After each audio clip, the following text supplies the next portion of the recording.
First receptionist ಭೇಟಿ ಆಗ್ಬೇಕು ನಾವು. ಟಿಂಗ್ ಟಿಂಗ್ ಅಂತ ಕೂತಿರ್ತಾಳೆ ಅವಳು, ಒಂದು ಫೈಲ್ ತಗತಾಳೆ. ಏನೋ ನೋಡೋದೇ ಇಲ್ಲ ನಿಮ್ಮನ್ನ. ಹೆಸರು ಪರಿಶ್ರಮ್, ಲಿಂಗ ಕೊಳ್ಳಾಗ ಹಾಕೊಂಡೇನ್ರಿ. ಪರಿಶ್ರಮ ಅಂತ ಹೇಳಿದನ್ರಿ, ಮತ್ತೆ ಲಿಂಗ ಅಂತ ಕೇಳ್ತಾಳೆ. ಪರಿಶ್ರಮ ನೋಡು ಗಂಡು ಮೇಲ್ ಅಂತ ಬರೀದ. ಆಮೇಲೆ ಏನೋ ಅವನೇನೋ ಕಾಯಿಲೆ ಹೇಳ್ತಾನೆ, ಯೂರಿನ್ ಟೆಸ್ಟ್, ಬ್ಲಡ್ ಟೆಸ್ಟ್, ಏನೇನ್ ದೇಹದಲ್ಲಿ ಟೆಸ್ಟ್ಗಳು ಇದೆಯೋ ಎಲ್ಲ ಟೆಸ್ಟ್. ಫಸ್ಟ್ ಎಕ್ಸ್ರೇ ಬಂದಿತ್ತು ನಮ್ಮ ಊರಿಗೆ. ಅವಾಗ ಯಾರೇ ಆಸ್ಪತ್ರೆಗೆ ಹೋಗ್ಲಿ ಅಂಗಿ ಬಿಚ್ಚಿ ಬಿಡೋದು. ಅಂಗಿ ಬಿಚ್ಚಿ ಅಂತ ಕಂಕಳದಲ್ಲಿ ಇಟ್ಕೊಳ್ಳೋದು, ಕೂಡ ಬೆಂಚ್ ಮೇಲೆ ಬರ ಎಕ್ಸ್ರೇ. ಟಿಂಗ್. ಎಕ್ಸ್ರೇ ಅಂದ್ರೇನೆ ಗಾಬರಿ. ಅವಾಗೆಲ್ಲ ಅಯ್ಯೋ ಎಕ್ಸ್ರೇ ತೆಗಿತಾರೆ, ಸತ್ಯ ಹೋಗ್ಬಿಡ್ತೀವಿ ನಾವು. ಇವಾಗ ಸಿಟಿ ಸ್ಕ್ಯಾನಿಂಗ್ ಅಂತ ಬಂದಿದೆ, ಇಡೀ ದೇಹನೇ ಬಹು ಅಂತ ಒಳಗಡೆ ಹೊರಗಡೆ ಬರ್ತದೆ, ಏನೂ ಆಗಲ್ಲ. ಟೆಕ್ನಾಲಜಿ ಮುಂದುವರೆದಿದೆ, ಭಯ ಹೋಗಿದೆ ಈಗ. ಅವಾಗ ಎಕ್ಸ್ರೇಗೆನೆ ಗಾಬರಿ. ಬಂದವ್ರಿಗೆಲ್ಲ ಎಕ್ಸ್ರೇ ತೆಗಿತಿದ್ರು ಒಬ್ಬ ಡಾಕ್ಟರ್. ಬೆಳಿಗ್ಗೆ 9 ಗಂಟೆಗೆ ಎಕ್ಸ್ರೇ ತೆಗೆಸ್ಕೊಂಡು ಕ್ಯೂನಲ್ಲಿ ಕಾದು 11 ಗಂಟೆಗೆ ಡಾಕ್ಟರ್ ಮುಂದೆ ಹೋಗ್ತಿದ್ವಿ. ಆವಾಗ ಅವ್ರು ನಮ್ಮ ನೋಡಿ, ಏನು ಇಲ್ಲ ಕಣೋ ನಿನಗೆ ಅಂತ ಔಷಧಿ ಬರೆಯೋರು. ಒಬ್ಬ ಬಂದ 3 ಗಂಟೆಗೆ ಡಾಕ್ಟರ್ ಮುಂದೆ, ಕಂಕ್ಲಲ್ಲಿ ಶರ್ಟು. ನೋಡ್ತಾರೆ ಅವ್ರ ಅಣ್ಣನ ಮಗ, ಡಾಕ್ಟರ್ ಅಣ್ಣನ ಮಗನೇ. ಏನಾಗ್ಬಿಟ್ಟ ನೀಲೆ? ಅಣ್ಣ ಮದುವೆ ಪತ್ರ ಕೊಡ್ಬೇಕು ಅಂತ ಬಂದೆ, ನನಗೂ ಅಂಗಿ ಬಿಚ್ಚಿ ಎಕ್ಸ್ರೇ ತೆಗೆದ್ರಣ್ಣ. ಯಾರೇ ಬರ್ಲಿ ರಿಸೆಪ್ಷನಿಸ್ಟ್ಗಳು ನರ್ಸ್ಗಳು ಹೊರಗಡೆ ಟೆಸ್ಟ್ ಆಗದೆ, ಯೂರಿನ್ನು ಬ್ಲಡ್ಡು ಎಲ್ಲ ಬೇಕಿರ್ಲಿ ಬೇಡದೇ ಇರ್ಲಿ ತೆಗಿತಾರದ. ಒಬ್ಬ ಬಂದ ರಿಸೆಪ್ಷನಿಸ್ಟ್, ಹೇಳ ಕಲ್ಲು ಅಂದ. Urine test, blood test, haemoglobin, liver ಎಲ್ಲ ಟೆಸ್ಟ್. 3 ಗಂಟೆ ಅಷ್ಟೊತ್ತಿಗೆ ಅವನಿಗೆ ಆಪರೇಷನ್ ಅಂತ ಡಿಸೈಡ್ ಮಾಡಿಬಿಟ್ರು. ಗೌನ್ ಹಾಕಿದ್ರು, ಸ್ಟ್ರೆಚರ್ ಮೇಲೆ ಆಪರೇಷನ್ ಥಿಯೇಟರ್ ಒಳಗಡೆ ತಳ್ಳಿದ್ರು ಅವನ್ನ. ಡಾಕ್ಟರ್ ಬಂದು ಮುಖಕ್ಕೆ ಕಟ್ಕೊಂಡ್ರು ಮಾಸ್ಕು, ಕೈ ಗ್ಲೌಸ್ ಹಾಕೊಂಡ್ರು. ಎಲ್ಲಿ ಕಲ್ಲು ಅಂದ್ರು. ಸರ್ ಲಾರಿಲಿ ಹಿಂದ್ಗಡೆ. ಆಸ್ಪತ್ರೆ ಕಟ್ಟಿಸ್ತಿದ್ದಾರೆ, ಕಲ್ಲು ತಂದಿದ್ದಾನೆ ಪಾಪ. ಕಲ್ಲು ಅಂತ ಕಿಡ್ನಿಲೇ ಕಲ್ಲು ಅಂತ ತೀರ್ಮಾನ ಮಾಡಿಬಿಟ್ರು. ಅದಕ್ಕೆ ಈ ವೈದ್ಯರು ನೋಡಿದ್ರೆ ಯಾಕೆ ಭಯ ಆಗುತ್ತೆ ಅಂದ್ರೆ, ಎಷ್ಟು ಸ್ಪೆಷಲಿಸ್ಟ್ಗಳ್ರಿ. ಮೊದಲೆಲ್ಲ ಕಾಲು ಹರಿಯುತ್ತದೆ ಅಂದ್ರೆ ಸಾಕು, ಏನೋ ಒಂದು ಕೊಡೋರಪ್ಪ. ಈಗ ಎಡಗಾಲ ಬಲಗಾಲ. ಸರ್ ಬಲಗಾಲ ಸರ್, ನಾನು ಓನ್ಲಿ ಲೆಫ್ಟ್ ಸ್ಪೆಷಲಿಸ್ಟ್. ರೈಟ್ ಎಗ್ ಮಲ್ಲೇಶ್ವರಂಲಿದ್ದಾರಲ್ಲ ಹೋಗಿ. ಸರ್ ಕೈ ಹರಿತದೆ, ಬಲಗೈಯೋ ಎಡಗೈಯೋ? ಬಲಗೈ ಸರ್. ನಾನಲ್ಲ, ಅಲ್ಲಿ ರಾಜಾಜಿನಗರದಲ್ಲಿ ಬೇರೆ ಇದ್ದಾರೆ ಅವ್ರ ಹತ್ರ. ಏನು ಒಂದೊಂದು ಅಂಗಕ್ಕೊಬ್ಬೊಬ್ಬ ಡಾಕ್ಟ್ರು, ಬಲಗೈಗೆ ಬೇರೆ, ಎಡಗೈ ಬೇರೆ. ಮೂಗಿಂದ ಇರೋದೇ 2 ಹೊಳ್ಳೆ ಅಲ್ವಾ? ಅವಾಗ ENT 3 ಒಬ್ಬರೇ ನೋಡ್ತಿದ್ರಪ್ಪ. ಈಗ ಬಲ ಹೊಳ್ಳೆಗೆ ಬೇರೆ, ಎಡ ಹೊಳ್ಳೆಗೆ ಬೇರೆ. ನಂದು ರೈಟ್ ಸಣ್ಣ, ನಾನೆಲ್ಲಮ್ಮ ಆ ಕಡೆ ಲೆಫ್ಟ್. ಹೀಗಾದ್ರೆ ಸದ್ಯ ನಮ್ಮ ಪುಣ್ಯ ಏನು ಅಂದ್ರೆ 32 ಹಲ್ಲಿಗೆ 32 ಡಾಕ್ಟರ್ ಇಲ್ಲ. ನನ್ನ ದೌಡೆ ಅಮ್ಮ, ಅಯ್ಯೋ ನಾನು ಫ್ರಂಟ್ ಮಾತ್ರ ನೋಡ್ತೀನಿ ಸರ್, ನಾನು ದೌಡೆ ಅಲ್ಲ ಬೇರೆ ಕಡೆ. ಸದ್ಯ ಅದೊಂದು ಉಳ್ಕೊಂಡಿದೆ ಸ್ನೇಹಿತರೆ. ಹೀಗಾಗಿ ವೈದ್ಯಕೀಯ ರಂಗದಲ್ಲಿ ಗಾಬರಿ. ಅದಕ್ಕೆ ನಾವು ನಿಸರ್ಗ ಚಿಕಿತ್ಸೆ ಅಂತ ಈಗ ಶುರು ಮಾಡಿದ್ದೀವಿ ನಾವೆಲ್ಲ. ನಾನು ಜೋಶಿ ಮಾಮನಿ ನಿಸರ್ಗ ಚಿಕಿತ್ಸೆ. ನಿಸರ್ಗ ಚಿಕಿತ್ಸೆಯಲ್ಲಿ ಒಂದು ಸೂತ್ರ ಇದೆ, ಏನು? ಅಡುಗೆ ಮನೆಯೇ ಆಸ್ಪತ್ರೆ, ನಿಮ್ಮ ಆಹಾರವೇ ಔಷಧಿ. ನಿಮ್ಗೆ ಯಾಕೆ ರೋಗ ಬರುತ್ತೆ ಅಂದ್ರೆ ನೀವು ತಿನ್ನೋ ಆಹಾರ. ನೋಡಿ, ಶಿವರಾತ್ರಿ ದಿವಸ ಎಲ್ಲರೂ ಆರೋಗ್ಯವಾಗಿ ಇರ್ತೀರ, ಯಾಕೆ ಹೇಳಿ? ಏನು ತಿನ್ನಲ್ಲ, ತಿಂದ್ರೇನೆ ರೋಗ. ಅದರಲ್ಲೂ ನೀವು ತಿನ್ನೋ ಆ ಬೇಕರಿ ಐಟಮ್ಸು, ಆ ಆಯಿಲು, ಚಿಪ್ಸು, ಕುರುಕುರೆ. ಅಯ್ಯೋ ಮಗು ಲೈಟ್ ಆಗಿರ್ಲಿ ಅಂತ ಚಿಪ್ಸ್ ಕೊಡಿಸಿದ್ರೆ ಅರ್ಧ ಕೆಜಿ ಎಣ್ಣೆ ಹೋಗಿರುತ್ತೆ ಆ ಹುಡುಗನು. ಇನ್ನು ಕೆಲವ್ರು ಚಿಪ್ಸ್ ಲೈಟ್ ಅಂತ ಹೇಳಿ ಅದರಲ್ಲೇ ಎಣ್ಣೆ ಇರುತ್ತೆ, ಪಾವ್ ಕೆಜಿ 250 ಗ್ರಾಮ್ಸು. ಇವ್ರಿಗೆ ಎಣ್ಣೆ ಜೊತೆಗೆ ಆ ಎಣ್ಣೆ ತಗೋತಾರೆ, ಡಬಲ್ ಎಣ್ಣೆ ಎಫೆಕ್ಟ್ ಅದು. ಹೌದಾ?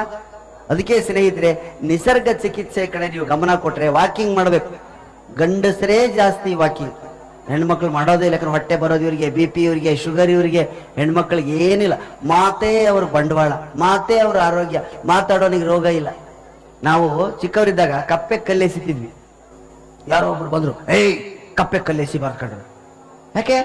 ಕಪ್ಪೆ ಕಲ್ಲೆಸಿದ್ರೆ ಮೂಕ ಹೆಂಡತಿ ಸಿಗ್ತಾಳೆ. ಅಯ್ಯೋ ಹೆಂಡತಿ ಮೂಕ ಸಿಗ್ತಾಳಂತೆ, ಬೇಡ ಕಣೋ ಅಂತ ಕಲ್ಲೆಸ್ದು ಬಿಟ್ವಿ. ಇವಾಗ ಮದುವೆ ಆಗಿ 25 ವರ್ಷ ಆಯ್ತು. ಈಗ ಅನಿಸ್ತಾ ಇದೆ ನಮ್ಮ ಹೆಂಡತಿ ಮಾತು ಕೇಳಿ, ಕಪ್ಪೆ ಕಲ್ಲು ಒಗೆದಿದ್ರೆ ಚೆನ್ನಾಗಿತ್ತು. ನಾವು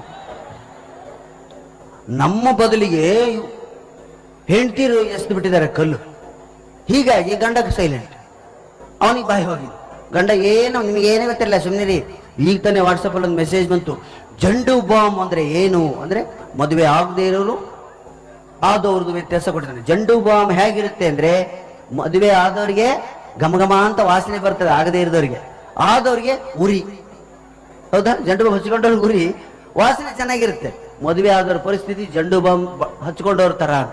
ಹೀಗೆ ನೀವೆಲ್ಲ ದಯವಿಟ್ಟು ಆದಷ್ಟು ಓದೋದನ್ನ ಅಭ್ಯಾಸ ಮಾಡ್ಬೇಕು. ನಾನು ಯಾವತ್ತೂ ಕಾರ್ಯಕ್ರಮಗಳು ಹೇಳೋದಿದ್ದೇನೆ, ಓದು ಮನುಷ್ಯನ ಬಹಳ ಮೇಲಕ್ಕೆ ಹೋಯ್ತೆ. ಪುಸ್ತಕ ಮೊಬೈಲ್ ಎರಡನ್ನೂ ಅಕ್ಕಪಕ್ಕದಲ್ಲಿ ಇಟ್ರೆ ಎರಡು ಮಾತಾಡ್ಕತ್ತವಂತೆ. ಪುಸ್ತಕ ಹೇಳ್ತದಂತೆ, ತಲೆ ತಗ್ಗಿಸಿ ನನ್ನನ್ನು ಓದು, ತಲೆ ತಗ್ಗಿಸಿ ನನ್ನನ್ನು ಓದು, ನಿನ್ನನ್ನು ತಲೆ ಎತ್ತಿ ನಿಲ್ಲುವಂತೆ ಮಾಡುತ್ತೇನೆ. ನೋಡಿ ಎಷ್ಟು ಅದ್ಭುತವಾಗಿದೆ. ತಲೆ ತಗ್ಗಿಸಿ ನನ್ನನ್ನು ಓದು, ನಿನ್ನನ್ನು ತಲೆ ಎತ್ತಿ ನಿಲ್ಲುವಂತೆ ಮಾಡುತ್ತೇನೆ. ಮೊಬೈಲ್ ಹೇಳ್ತದಂತೆ, ತಲೆ ತಗ್ಗಿಸಿ ನನ್ನನ್ನೊಮ್ಮೆ ನೋಡು, ನಿನ್ನನ್ನು ತಲೆ ಎತ್ತದಂತೆ ಮಾಡುತ್ತೇನೆ. ಅದಕ್ಕೆ ತಾಯಿ ಅಂದ್ರೆ ನಿಮ್ಗೆಲ್ಲ ಒಂದು ವಿನಂತಿ, ಮಕ್ಕಳಿಗೆ ದಯವಿಟ್ಟು birthday gift, anniversary gift, new year gift ಅಂತ ಮೊಬೈಲ್ಗಳು, ಅದರಲ್ಲೂ ವಾಟ್ಸಪ್ ಮೊಬೈಲ್ ಬಂದ ಮೇಲಂತೂ ಯಾರನ್ನೂ ಮಾತಾಡ್ಸೋ ಹಾಗಿಲ್ಲ. ಎಲ್ಲ ಟಿಂಗ್ ಟಿಂಗ್ ಟಿಂಗ್ ಟಿಂಗ್ ಟಿಂಗ್ ತಿಕ್ಕದೇ ತಿಕ್ಕದು. ಬಸ್ಸಲ್ಲಿ ತಿಕ್ಕಿದ್ರೆ ಸ್ವಚ್ಛ ಆಗುತ್ತೆ ಆ ಟೈಮಲ್ಲಿ, ಅಷ್ಟು ತಿಕ್ತಾರೆ ಅದನ್ನ. ಒಬ್ಬ ತಾಯಿಗೆ ಮೈಕೈ ನೋವಾಗಿತ್ತಂತೆ, ಮಗ ಒಯ್ದು ಅಡ್ಮಿಟ್ ಮಾಡಿದ ತಾಯಿನ. ಎಲ್ಲ ಜಾಯಿಂಟ್ ನೋವು ತಾಯಿಗೆ. ಭಾಳ ಕಷ್ಟ ಆಯ್ತು, ಅಯ್ಯೋ ಆಪರೇಷನ್ ಆಗ್ಬೇಕಪ್ಪ, ಏಜ್ ಆಗಿದೆ, ಮಾಡೋ ಹಾಗಿಲ್ಲ, ನಿಮ್ಮ ತಾಯಿ ನರಳುತ್ತಿದ್ದಾಳೆ, ಏನು ಮಾಡ್ಬೇಕು ಡಾಕ್ಟ್ರೇ, ನಮ್ಮ ತಾಯಿನ ಉಳಿಸ್ಕೊಡಿ ಅಂದ ಮಗ. ಡಾಕ್ಟ್ರ್ ಒಂದೇ ಮಾತು ಹೇಳಿದ್ರು, ತಮ್ಮ ನೀನು ಮೊಬೈಲ್ನಲ್ಲಿ ಒತ್ತೋದನ್ನ ಕಡಿಮೆ ಮಾಡಿ ಸ್ವಲ್ಪ ನಿಮ್ಮ ತಾಯಿ ಕೈಕಾಲುಗಳನ್ನು ಒತ್ತಪ್ಪ, ಅವಳಿಗೆ ವಾಸಿ ಆಗುತ್ತೆ. ಮೊಬೈಲ್ ಒತ್ತೋ ಬದಲು ಹಿರಿಯರ ಕೈಕಾಲುಗಳು ಪುಣ್ಯನ ಬರುತ್ತೆ, ರೋಗನೂ ವಾಸಿ ಆಗುತ್ತೆ. ನಮ್ಮ ಮಕ್ಕಳು ಬರೀ ಯಾರ ಜೊತೆ ಮಾತಾಡಲ್ಲ, ಬರೀ ಟಿಂಗ್ ಟಿಂಗ್, ಯಾರಿಗೆ ಕಳಿಸ್ಲಿ. ನೋಡಿ ನಾ ಜೋಕ್ ಹೇಳ್ತೀನಿ, ನೀವು ನಗ್ತೀರಾ, ಅದು ಆಕ್ಷನ್ ಆ್ಯಂಡ್ ರಿಯಾಕ್ಷನ್. ಈ ಮೊಬೈಲ್ನಲ್ಲಿ ಏನಿದೆ ರೀ, ಸುಮ್ಮನೆ ಒಂದು ಜೋಕ್ ಕಳಿಸೋದು, ಅವ್ನು ಟಿಂಗ್ ಅಂತ ಸ್ಮೈಲಿ ಹಾಕ್ತಾನೆ, ಅದು ಸಂತೋಷ ಕೊಡುತ್ತಾ? ಎದುರುಗಡೆ ಕರೆದು ಶಬಾಷ್ ಅಂತ ಭುಜ ತಟ್ಟಿದ್ರೆ ಸಂತೋಷ ಆಗುತ್ತೆ. ಅದ್ರ ಬದಲು ಟಿಂಗ್ ಅಂತ ಹಾಕೋದು.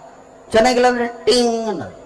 ನೀವು ಇಲ್ಲಿ ನಗ್ತಾ ಕೂತಿದ್ರೆ ನಮಗೆ ಮೂಡ್ ಬರುತ್ತಪ್ಪ, ಇಲ್ಲ ಬರೀ ಟಿಂಗ್ ಅಂದ್ರೆ ಬರೀ ಟಿಂಗ್ ಅನ್ನೋದು, ಅಂತ ಮುಖ ಮಾಡೋದು. ಸ್ಮೈಲಿ ಹಾಕಬಾರ್ದು. ನಾವು ಸ್ಮೈಲಿ ಹಾಕೋದ್ರಿಂದನೇ ನಿಜವಾಗಿ ನಗದೇ ಇರೋದ್ರಿಂದಲೇ ನಮಗೆ ರೋಗಗಳು. ನಕ್ಕಂತ ಹೆಣ್ಮಕ್ಳು ಆರೋಗ್ಯಶಾಲಿಗಳು. ಅವ್ರದ್ದು ಒಂದೇ ಒಂದು ಕಂಪ್ಲೇಂಟ್ ಹೆಣ್ಮಕ್ಳದು ಅಂದ್ರೆ ಮಾತು, ತುಂಬಾ ಮಾತಾಡ್ತಾರೆ, ಅದು ಆರೋಗ್ಯನೇ. ಮೇಕಪ್ ಜಾಸ್ತಿ. ಅವ್ರು ಗಂಡಸರಿಗೆ ಮೇಕಪ್ ಬೇಕಿಲ್ಲ. ನೋಡಿ ಹೆಣ್ಮಕ್ಳೆಲ್ಲ ಹೇಗೆ ತಳತಳ ಅಂತಾರೆ. ಗಂಡಸರು ನೋಡಿ, ನೀವು ಯಾವತ್ತು ಮಾಡಿದಾರೋ ಸ್ನಾನ ಅನ್ನೋ ಥರ ಇರ್ತೀವಿ ನಾವು. ಏನು ಸರ್ ಸ್ನಾನ ಆಯ್ತಾ ಅಂತ ಕೇಳಿದೆ, ಯಾರನ್ನೋ ಬರ ಬಂತೇನು ಸಿನ್ನೇನು ಮಳೆಗಾಲ ಬಂತಲ್ಲ ಸರ್ ಮಾಡ್ತೀವಿ. ನಮ್ಮ ಕೃಷ್ಣೇಗೌಡರು ಭಾಳ ಚೆನ್ನಾಗಿ ಹೇಳ್ತಿರ್ತಾರೆ.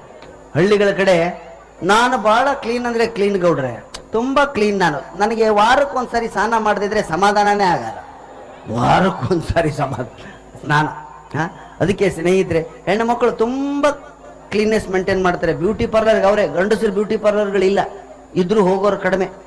ಬ್ಯೂಟಿ ಪಾರ್ಲರ್ಗೆ ಡೈಲಿ ಹೋಗೋರು ತಾಯಂದ್ರಿಗೆ ಒಂದೇ ವಿನಂತಿ ನಂದು, ದಿನ ಹೋಗ್ರಮ್ಮ ಸಾಯೋವರೆಗೂ, ಮಧ್ಯೆ ಬಿಡಬೇಡಿ.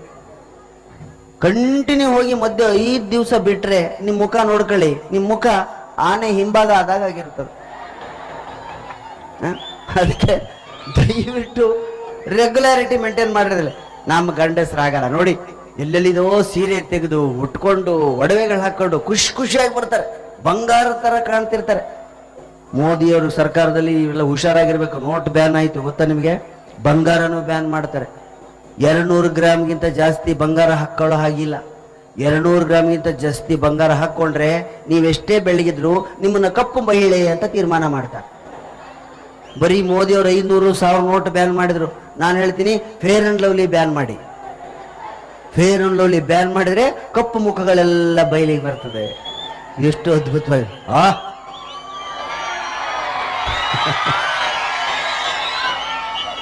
ಇದೇನು ಕಪ್ಪಿರೋರೋ ಬೆಳ್ಳಗಾದವರು ನೀವು ಸ್ನೇಹಿತರೆ. ನೋಟಿನ ಬಗ್ಗೆ, ಅದಕ್ಕೆ ಜೀವನದಲ್ಲಿ ಎಲ್ಲಕ್ಕಿಂತ ಆರೋಗ್ಯವಾಗಿರ್ತು ಮುಖಕ್ಕೆ ವ್ಯಾಯಾಮ ಮಾಡಿಸೋದು ನಗು. 32 ಸ್ನಾಯುಗಳು ಕೆಲಸ ಮಾಡ್ತವೆ ನಕ್ರೆ, ಅವೇ ಬ್ಯೂಟಿ ಪಾರ್ಲರ್. ಇಲ್ಲಿವರೆಗೂ ಬರೋ ಹಾಗೆ ನಗಬೇಕು. ಬಿದ್ದು ಕಣ್ಣಲ್ಲಿ ನೀರು ಬರಬೇಕು, ಮುಖ ಕೆಂಪಾಗಬೇಕು. ಕರ್ರಗಿರೋದಲ್ಲ, ಬೆಳ್ಳಗಿರೋದು ಮುಖ ಕೆಂಪಾಗಬೇಕು. ಹಾಗೆ ನಕ್ರೆ ನಿಮ್ಮ ಮುಖಕ್ಕೆ ಯಾವ ಕ್ರೀಮು ಬೇಡ. Fair and lovely men and women, men ಎಲ್ಲ ಒಂದೇ ಜಾಸ್ತಿ. ಹಾಗೆ ಫೇರ್ ಅಂಡ್ ಲವ್ಲಿಯಿಂದ ಬೆಳ್ಳಗಾಗೋ ಹಾಗಿದ್ರೆ ಸೌತ್ ಆಫ್ರಿಕಾದಲ್ಲಿ, ವೆಸ್ಟ್ ಇಂಡೀಸ್ನವರು ಯಾರು ಕರಗಿರ್ತಿರ್ಲಿಲ್ಲ, ಎಲ್ಲ ತರಿಸ್ಗತ್ತಿದ್ರಲ್ಲಿ.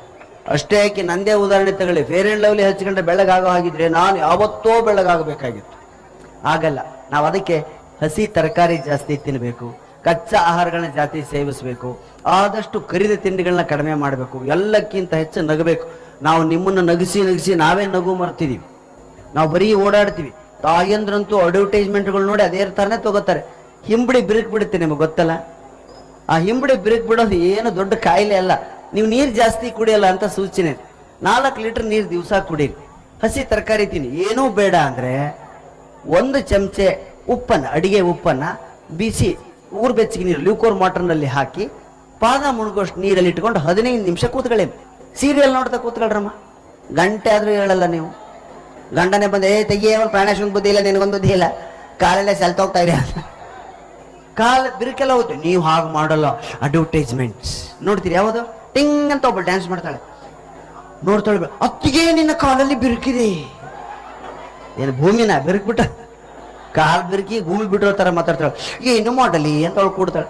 ಇವಳು ಪಕ್ಕದೊಳಗೆ ಗುಟ್ಟೊಂದ ಹೇಳುವೆ, ಯಾರಿಗೂ ಹೇಳಬೇಡ. 7 ಕೋಟಿ ಜನರಿಗೆ ಕೇಳಂಗೆ ಟಿವಿಲಿ ಗುಟ್ಟು ಹೇಳ್ತಾಳ. ಏನು ಕ್ರ್ಯಾಕ್ ಬಳಸು, ಬಿರುಕು ದೂರ ಮಾಡು. ಸರಿ ಟಿಂಗ್ ಅಂತ ಹಚ್ಕೊಂಡು ಬಿರುಕು ಹೋಯ್ತು. ಟಿಂಗ್ ಅಂತ ಅಯ್ಯೋ ಅತ್ತಿಗೆ ಬಿರುಕು ಹೋಯಿತು, ಮನೆಯಲ್ಲಿ ಶುರುವಾಯಿತು. ಇವ್ರು ತಮ್ಮ ಕಾಲು ನೋಡ್ಕತಾರೆ, ಹೆಂಡತಿ ಮುಂದೆ ಹೋಗಿಡ್ತಾರೆ. ಈಗ ನೋಡ್ರಿ ನನ್ನ ಕಾಲು ಏನಾಗಿದೆ ಬಿರುಕು.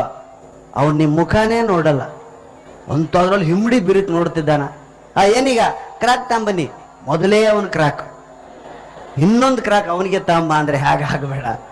ಅದಕ್ಕೆ ಮಕ್ಕಳು ಬೆಳೆಸೋದಂತೂ ಎಲ್ಲ ಅಡ್ವರ್ಟೈಸ್ಮೆಂಟ್ಸ್ ನೋಡೇ ನೀವು ಅದನ್ನು ಬಿಡಬೇಕು. ನೀ ಯಾರ ಮಗನೋ ಅಂತ ಕೇಳಿ, ನಮ್ಮ ಕಾಲದಲ್ಲ ಚನ್ನಬಸಪ್ಪನ ಮಗ, ಗುರುಬಸಪ್ಪನ ಮಗ ಅಂತ ಹೇಳ್ತಿದ್ವಿ. ಈಗ I am a Complan boy, I am a Complan girl. ಅವ್ರ ಅಪ್ಪನ ಗತಿ ಏನಾಗದು? ಮಕ್ಕಳಿಗೆ ಆಟ ಆಡಿಸಿ ಟಿವಿಯಿಂದ ಆದಷ್ಟು ಹೊರಗಡೆ ತೆಗೀರಿ. ಮಕ್ಕಳನ್ನ ಕೈಯಲ್ಲಿ ಪುಸ್ತಕ ಕೊಡಿ, ಮೊಬೈಲ್ ಕಿತ್ಕೊಳ್ಳಿ. ಕೆಲವು ಮನೆಗಳಲ್ಲಿ ಗುಂಪಾಗಿ ಕೂತ್ಕೊಂಡು ಊಟನೇ ಮಾಡೋದಿಲ್ಲ. ನಾನೊಬ್ರು ಮನೆಗೆ ರಾತ್ರಿ ಡಿನ್ನರ್ಗೆ ಹೋಗಿದ್ದೆ, ಊಟ ಮಾಡ್ತಾ ಕೂತಿದ್ದೀವಿ. ಅವ್ರ ತಂದೆ ಫೋನ್ ಮಾಡಿದ್ರು, ಮಗಳೇ ನೀನ್ ತುಂಬಾ ಮಿಸ್ ಮಾಡ್ಕತಿದೀವಮ್ಮ, ಮನೆಗೆ ಪ್ರಾಣೇಶ್ವರ್ ಬಂದಿದ್ದಾರೆ, ಜೊತೆ ಕೂತ್ ಡಿನ್ನರ್ ತಗೋತಾ ಇದೀವಿ, ನೀನಿದ್ರೆ ಚೆನ್ನಾಗಿತ್ತು ಮಗಳೇ ಅಂತ. ಪಾಪ ಕಣ್ಣಲ್ಲಿ ನೀರು ತಂದ್ಕೊಂಡು, ನಾನೆಲ್ಲ ಅಮೆರಿಕಾದಲ್ಲಿದ್ದಾಳೋ ಆಸ್ಟ್ರೇಲಿಯಾದಲ್ಲಿದ್ದಾಳೋ, ಬಹುಶಃ ನಾನು ಫ್ಯಾನ್ ಇರ್ಬೋದು. ಇವತ್ತು ಅವಳು ಇಲ್ಲ ಅಂತ ತಂದೆ ಅವಳು ಮಿಸ್ ಮಾಡ್ಕತ್ತಿದ್ದಾನೆ ಅನ್ಕೊಂಡು ಅವ್ರ ಪಾಪ ಬಂದು ಕೂತ್ ಕಣ್ಣು ಒರೆಸ್ಕೊಂಡ್ರು. ಯಾಕೆ ಸರ್ ಮಗಳು ಯಾವ ದೇಶದಲ್ಲಿದ್ದಾಳೆ? ಇಲ್ಲ ಸರ್ ಮಾಡಿ ಮೇಲಿದ್ದಾಳೆ.